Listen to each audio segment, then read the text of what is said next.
Assalamualaikum warahmatullahi wabarakatuh.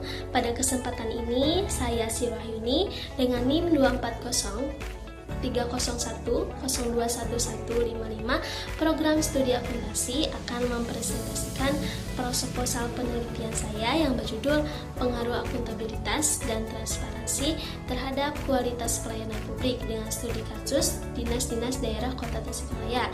Sebelum kita mulai, saya ingin mengucapkan terima kasih kepada Bapak Abdurrahman SMAK selaku dosen akuntansi sektor publik atas bimbingan dan dukungannya dalam menyelesaikan tugas ini. Seminar proposal ini merupakan bagian dari salah satu syarat untuk memenuhi nilai ujian akhir semester akuntansi sektor publik. Baik, untuk mempersingkat waktu, kita akan memasuki pada pembahasan yang pertama, yaitu pendahuluan. Baik, untuk materi yang pertama yaitu latar belakang masalah. Pasca reformasi tahun 1998 telah terjadi transformasi besar dalam sistem pemerintahan Indonesia yang bergeser menuju demokratisasi dan akuntabilitas. Hal ini diperkuat dengan lahirnya Undang-Undang Nomor 25 Tahun 2009 tentang Pelayanan Publik yang secara tegas mewajibkan penyelenggaraan pelayanan yang berkualitas. Undang-undang ini juga menekankan pentingnya prinsip-prinsip dasar seperti transparansi, akuntabilitas, partisipasi, dan kesetaraan hak. Semua ini mendorong komitmen pemerintah daerah untuk senantiasa memberikan pelayanan terbaik kepada masyarakat. Namun di lapangan, kita masih sering menemukan berbagai permasalahan dalam pelayanan publik. Beberapa di antaranya adalah aksesibilitas layanan yang masih terbatas, prosedur birokrasi yang seringkali kompleks dan berbelit-belit, dan ketidakjelasan mengenai biaya layanan yang harus dibayar, serta masih adanya praktik pungutan liar. Permasalahan-permasalahan ini tentu saja berdampak pada rendahnya kualitas pelayanan yang diterima oleh masyarakat. Nah, dari identifikasi masalah tadi, maka dapat dirumuskan rumusan masalah utamanya. Yang pertama, bagaimana penerapan akuntabilitas, transparansi, dan kualitas pelayanan publik di Dinas Daerah Kota Tasikmalaya. Yang kedua, bagaimana hubungan antara akuntabilitas dan transparansi. Yang ketiga, bagaimana pengaruh akuntabilitas dan transparansi secara parsial terhadap kualitas pelayanan publik. Dan yang keempat, yaitu bagaimana pengaruh kedua variabel tersebut secara simultan terhadap kualitas pelayanan publik di Kota Tasikmalaya. Sejalan dengan rumusan masalah, tujuan penelitian ini adalah untuk menganalisis penerapan akuntabilitas, transparansi, dan kualitas pelayanan publik di Dinas-Dinas Daerah Kota Tasikmalaya. Selanjutnya, untuk menganalisis hubungan antara akuntabilitas dan transparansi.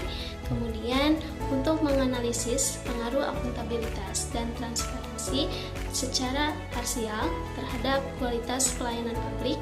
Dan yang terakhir yaitu untuk menganalisis pengaruh akuntabilitas dan transparansi terhadap secara simultan terhadap kualitas pelayanan publik. Selain manfaat teoritis, penelitian ini juga memiliki manfaat praktis bagi pemerintah, yaitu hasil penelitian ini dapat menjadi bahan masukan dan rekomendasi untuk perbaikan kebijakan serta dasar evaluasi kinerja dinas. Bagi dinas daerah, penelitian ini akan memberikan gambaran jelas mengenai penerapan akuntabilitas dan transparansi serta menjadi bahan pertimbangan untuk perbaikan di masa yang akan datang. Dan bagi masyarakat, penelitian ini dapat menjadi sumber informasi untuk menilai kualitas layanan dan dasar untuk melakukan pengawasan terhadap pemerintah. Dan yang terakhir yaitu bagi akademisi, penelitian ini akan menjadi sumber referensi dan data empiris terkait implementasi good governance. Baik, selanjutnya yaitu landasan teori yang menjadi dasar konseptual pada penelitian ini. Konsep good governance atau tata kelola pemerintah yang baik mulai mendapatkan perhatian luas sejak tahun 1990-an sebagai respon atas menurunnya kepercayaan masyarakat terhadap pemerintah. Menurut UNDP tahun 2017, good governance adalah adalah pengelolaan pembangunan yang kuat dan bertanggung jawab yang didasarkan pada prinsip-prinsip demokrasi dan mekanisme yang sehat. Sementara itu, World Bank pada tahun 2019 menambahkan bahwa good governance mencakup dari akuntabilitas, transparansi, supremasi hukum, partisipasi masyarakat, dan efektivitas. Selanjutnya, akuntabilitas. Akuntabilitas merupakan salah satu komponen krusial dalam good governance. Mardiasmo pada tahun 2018 mendefinisikan akuntabilitas sebagai kewajiban untuk memberikan laporan secara terbuka dan jujur atas setiap tindakan dan keputusan yang telah diambil. Duyanto mengklasifikasikan akuntabilitas ke dalam beberapa jenis, yaitu akuntabilitas hukum, akuntabilitas proses, akuntabilitas program, dan akuntabilitas kebijakan. Nah, transparansi juga merupakan prinsip utama dalam good governance yang menjamin hak masyarakat untuk mengakses informasi. Herawati dan Susanto pada tahun 2019 menekankan pentingnya akses informasi mengenai kebijakan dan hasil pemerintah. Prinsip-prinsip transparansi meliputi keterbukaan informasi, komunikasi publik yang aktif, hak akses terhadap informasi bagi masyarakat, serta kebebasan pers sebagai pilar pengawasan. Kualitas pelayanan publik merujuk pada aktivitas yang dilakukan oleh lembaga pemerintah untuk memenuhi kebutuhan masyarakat.